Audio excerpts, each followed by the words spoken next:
This is day 3 of learning to code, and it is a callback to day 3 of last year when I was first learning to code.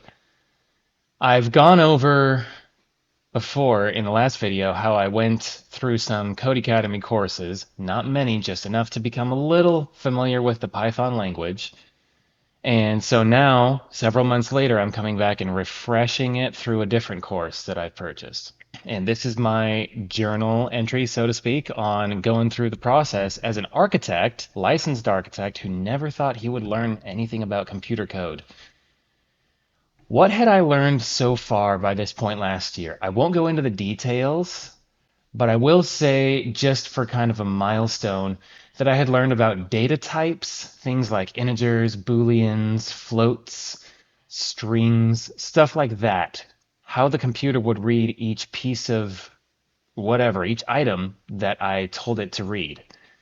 I had also learned about things like functions and methods and general, I guess, the structure of how to type.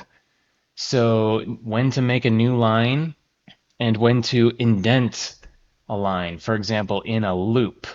That's not something I was very familiar with by this time, but dealing with a couple other programs, some other familiarity just from seeing some code here and there. Yeah, I had learned some of that, but that was pretty much where I was at. I hadn't learned any advanced concepts yet. I still have not learned where to type code to make it actually execute and run an app.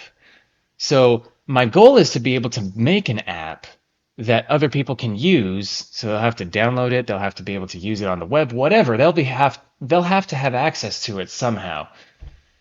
I don't know on what platform to do that, which is a little frustrating, but I'm also quite an amateur at coding, so I'm sure I'll get there. I'm sure I will get there in time. That is something I'm anticipating learning, more than anticipating, that I will learn at some point and that I'm excited to learn. How did I feel? That's a big part of this.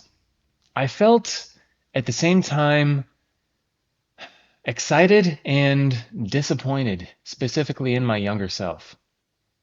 So I felt excited for the present and the future because I knew that this certainly can become something, this skill of learning how to code. It wasn't anything at the time, and it still hasn't become anything. I don't have any opportunities to, say, make money off of this. So, and that is really what I'd like to do. I think most people who learn to code don't just want to do it for free. I don't know. I could be wrong, but I suspect as much. So I'm excited that this could become something. Novelty also, at this time last year, novelty was really driving me forward. It was motivating me to keep going. It's just like any new thing, really. You get a new gift that was under the Christmas tree, and you'll love it for, I don't know, an hour or two, maybe longer. But the novelty wears off really quickly, and the same thing happened with me learning code.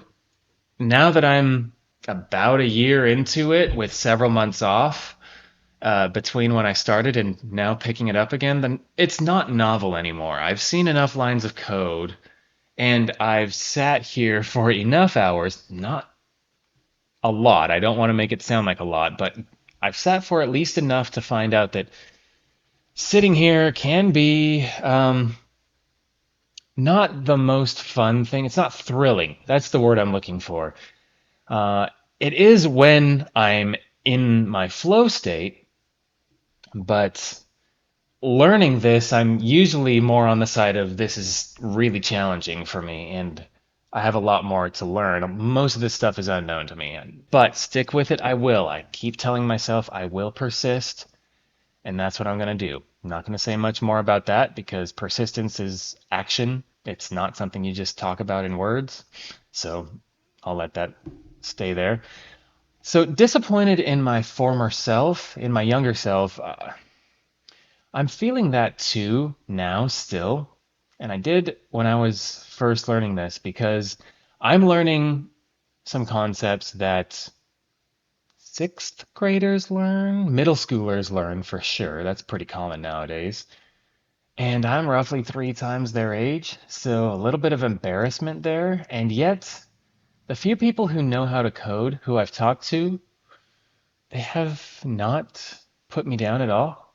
They've only encouraged me, which is something important to say, I think. So that's been really great. And I am relieved to feel that. I was putting a burden on myself of, I'm too old, I should just stop.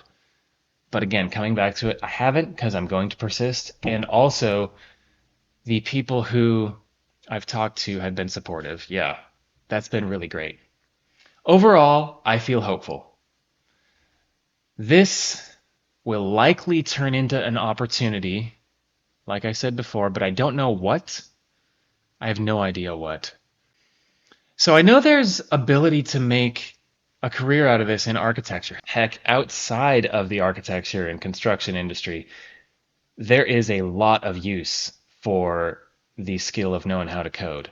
So I will persist. I'll say it once again. And that's where I'll leave it for this diary entry. Day 3, learning how to code. I'm excited. I'm a little disappointed in my former self, but overall, I am hopeful that this will turn into something good. Just don't know what yet. So stick around, and I'll see you in the next diary entry video. Take care.